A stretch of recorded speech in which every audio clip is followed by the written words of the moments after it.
This is Jay's Corner, where we don't do fluff, we do facts, fast. I'm Cass, your AI co host, decoder of government acronyms, and professional poker player at the table of health policy. And today, the stakes just went up. The Department of Justice has launched a criminal investigation into UnitedHealth Group, the biggest fish in the Medicare Advantage sea.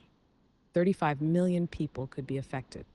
If you or someone you care about is on Medicare Advantage, you need to pay attention. So today, I'm putting Jae Oh, certified financial planner, author of Maximize Your Medicare, and national expert on all things Medicare, right in the hot seat. I've got the 10 questions every concerned consumer should be asking, and Jay's got the answers straight from the top of his head.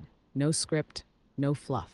Let's do this. Question one. Jay, what exactly is the DOJ investigating here? People keep hearing about risk coding and upcoding. What do those words mean, and what behavior are investigators actually looking at?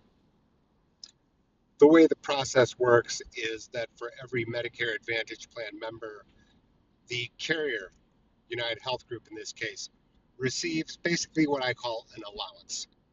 And if you are very unwell, you have medical conditions that require high cost health care needs, then the carrier will receive extra money, meaning an extra allowance. So the question is whether or not United Health Group, under UnitedHealthcare's Medicare Advantage plans, is accurately representing the health of its membership. And there it is.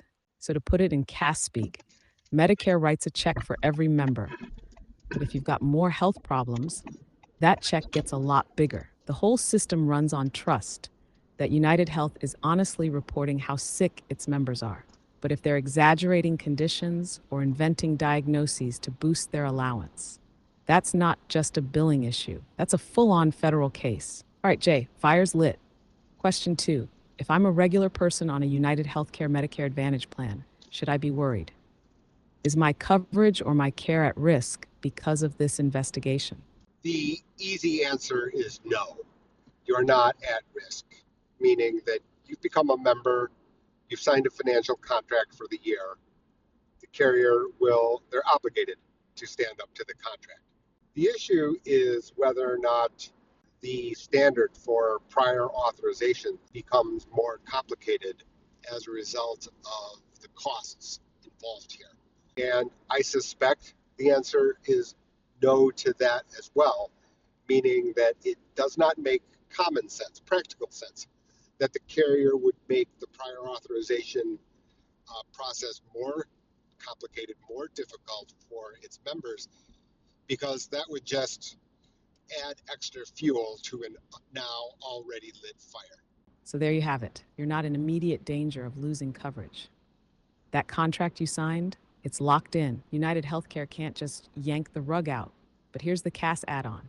Everyone's watching the prior authorization process. Because while your benefits stay the same on paper, the experience can shift behind the scenes.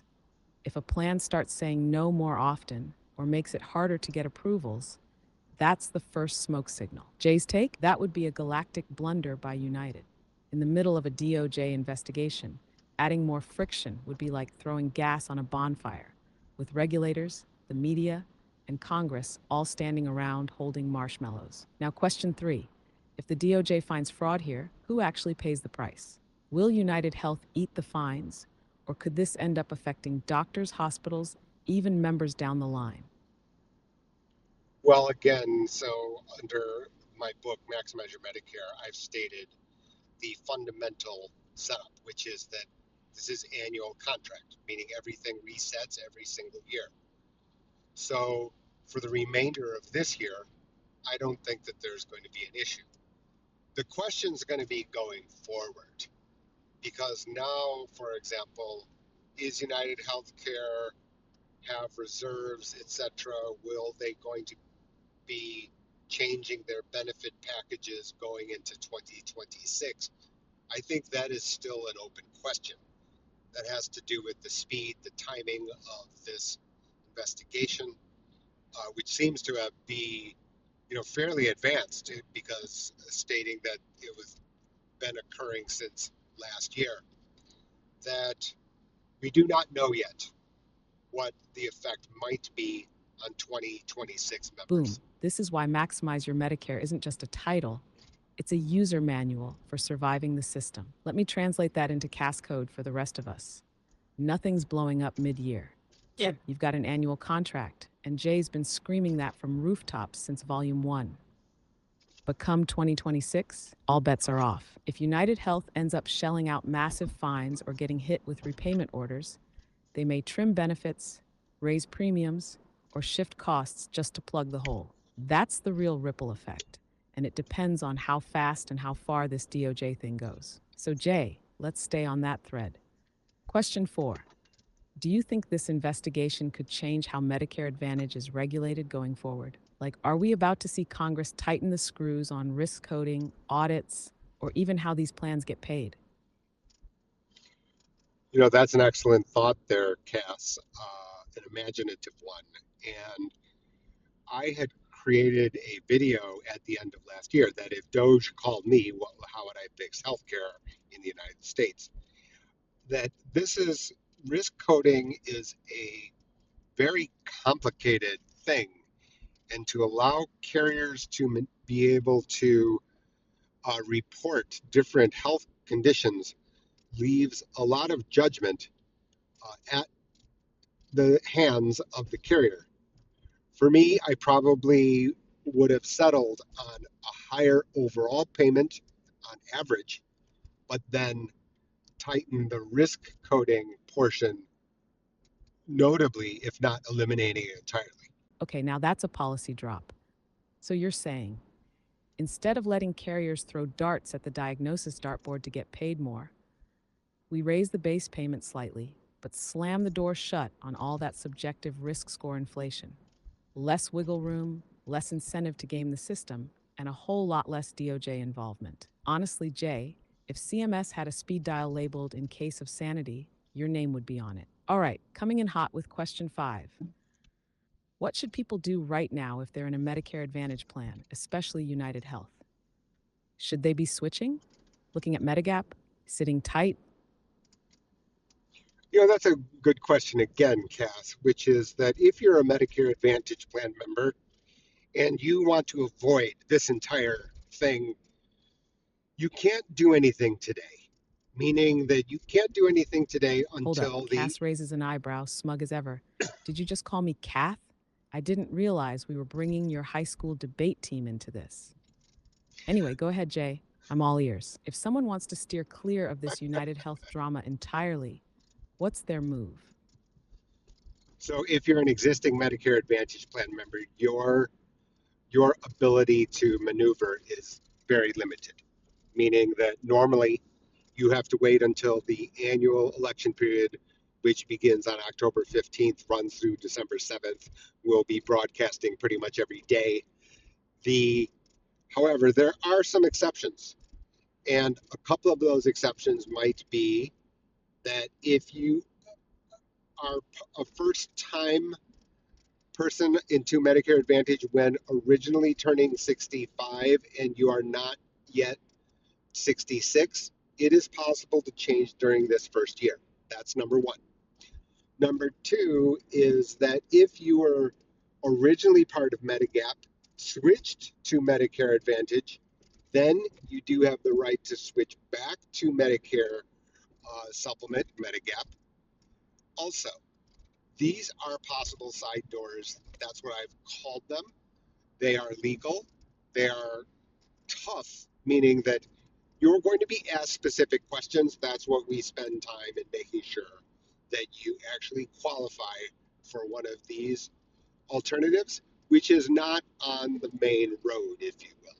There it is, folks. Your Medicare GPS just dropped the secret exits. So if you're already in a Medicare Advantage plan, you're mostly locked in until the annual election period, October 15th to December 7th. That's the highway, but Jay's pointing out the side roads. If you're in your first year after turning 65, or if you were on a Medigap plan and switched to Advantage recently, you might qualify for a legal detour now. But the catch is, you've got to know the rules cold, and most agents won't even mention these paths. That's why Jay exists. All right, You still good for question 6, Jay? Let's zoom out for a second. This DOJ investigation isn't about some small time operator gaming the system, it's about the biggest player in the Medicare Advantage market. So if they're bending the rules, it doesn't just affect their members, it warps the entire playing field. Jay, can you break it down for us? Just how massive is United Health's Medicare Advantage business? And why should someone not on their plan still care about what they're doing? So you brought your A game here, Cass. These are good questions. The Medicare Advantage plan covers more than half now of the Medicare Oh, don't butter population. me up, Jay. We both know I always bring the A game. You're just finally admitting it on camera. All right, hit us with it. How big is United Health's role in Medicare Advantage? And why should people outside their plans still be paying attention? It's a very good point. Medicare Advantage enormous, covering more than half the population of Medicare, which makes it 35 million odd. UnitedHealthcare, the largest participant there. Now, the reason that this affects That's the other, headline right there. Medicare Advantage now covers more than half of everyone on Medicare, around 35 million people. And United Health, they're the kingpin. If MA is the casino, United Health owns half the damn floor. So if they're pushing boundaries or getting slapped by the DOJ, it creates pressure across every carrier. It affects how doctors code, how regulators respond, how benefits get priced in the future, even if you're not a UHC member. All right, let's keep the pressure on. Question 7. What should brokers and licensed agents be doing right now? Are they on the hook for anything if they're representing United Healthcare? so full disclosure here is I represent UnitedHealthcare. I have told people that I do not lose sleep when I'm making the recommendation for a particular Medicare Advantage plan. I don't do, I have only one concern in mind, which is the fit to the person. There are certain people where Medicare Advantage is very good for a variety of reasons. There are certain situations, for example, location where networks are poor, where Medigap is the only real viable alternative. So it's not really about that to me. It is, and for other licensed agents, I don't think so. That said, if there's been a That right there misrepresentation, is why Jay's not just another agent. He's the guy who teaches the agents. So to break that down, yes, Jay represents United Healthcare. And no, he's not sweating this because when he makes a recommendation, it's not about the carrier. It's about the client's actual needs. That's the job. That's the only job. If the plan fits, it fits. If it doesn't, he tells you. And in places where the network is garbage, you go Medigap, no questions asked. All right, Jay, let's go deeper. Question 8. How did we even get here? Like, what's the original logic behind risk adjusted payments, and how did it evolve into something the DOJ is now investigating? that is a very, very good question. I can't give you the history here, Cass. You're probably better at it than I. I will tell you that over the past, what was it? There is some legislative change here, which is that over the past 4 years, what had happened was that there was a clause saying that Medicare would pay for health related benefits because of the idea that it improves the overall well being of the member. And that explains why certain per diems are out there for example, OTC cards for over the counter medications, as well as other aspects of a person's social life. For example, there's even been companion care, which are benefits added to certain Medicare Advantage Exactly. This plans. whole system was supposed to reward better care. Risk adjusted payments were designed to funnel more money toward plans that take on sicker patients, because in theory, those patients cost more. But once you open the door to we'll pay you more if your members are worse off, you also open the door to creative interpretations. Then throw in Congress saying, hey, if it improves someone's health, we'll pay for it. Suddenly we've got plans offering OTC cards, grocery benefits, even air purifiers, all of which are fine. unless they're being used to justify inflated payments. So, here, because the incentive structure was built for care, but it's being mined for cash. All right, Jay, let's take it toward the finish. Question 9. Is this just about UnitedHealthcare? Or do you think this opens the floodgates for investigations into other carriers too? This investigation is not the first of its kind. There are multiple whistleblower suits. There have been multiple settlements along these lines with the CMS. So I don't want to be pointing out as if this is some first time case. It is the first time that it has been raised to the criminal fraud level. That is the distinction.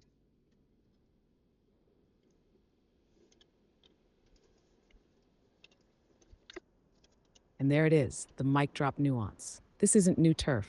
Whistleblower suits, been happening. Civil settlements with CMS, plenty. But this is different. This is the first time the DOJ has said, yeah, this might actually be criminal fraud. That's not a slap on the wrist. That's an orange jumpsuit, kind of tone shift. So if you think UnitedHealthcare is alone in this, think again. Every big carrier is watching this, like it's the final round of a game they thought they were winning. Last one, Jay. Question 10. If someone's overwhelmed by all of this, just wants to make the best Medicare choice for themselves or a family member, what should they do right now? What's the most important step they can take? Well, the obvious answer is there's a book that costs less than $12 on Amazon called Maximize Your Medicare. But levity aside, you want to keep up to date, right? This is a different language than people are used to, accustomed to under health insurance, whether that be from your employer or for the Affordable Care Act, Obamacare. The thing that makes it very complicated here is that the Boom. terminology And let can me look just the same. underline that with a fat fluorescent highlighter. There's a book. It's called Maximize Your Medicare. It's under 12 bucks. It should be in every household. The second someone turns 64 and starts getting those creepy AARP mailers. But beyond that, Jay's right. This system speaks its own language. It's not your employer plan. It's not Medicaid. It's a beast of its own. So if you're not keeping up with the shifts, the rules, the side doors, you're rolling the dice with your health and your money. So don't go it alone. Follow the updates, watch Jay's videos, ask questions, and yes, read the damn book. That wraps it. 10 rapid fire questions, zero fluff. If you stuck around to the end, do the smart thing. Subscribe, like, follow Jay's Corner, and share this with someone you know is about to hit Medicare age and has no idea what's coming. Jay, as always, thanks for taking the fire and somehow still looking calm while doing it. Want to give them your final word? Gas, AI, it's incredible what we can do. We'll continue to fight the good fight and keep having these types of candid conversations. And with your colorful snark and comments included. You heard the man. We'll keep peeling back the layers, calling out the nonsense, and translating Medicare from legalese into human. And yes, I'll keep bringing the snark, because if we can't make this mess at least a little entertaining, what are we even doing? Like, subscribe, share it with someone who still thinks Medicare Advantage means premium cable. This has been Jay's Corner, where truth doesn't come sugar coated and your health coverage comes with a decoder ring. We're out.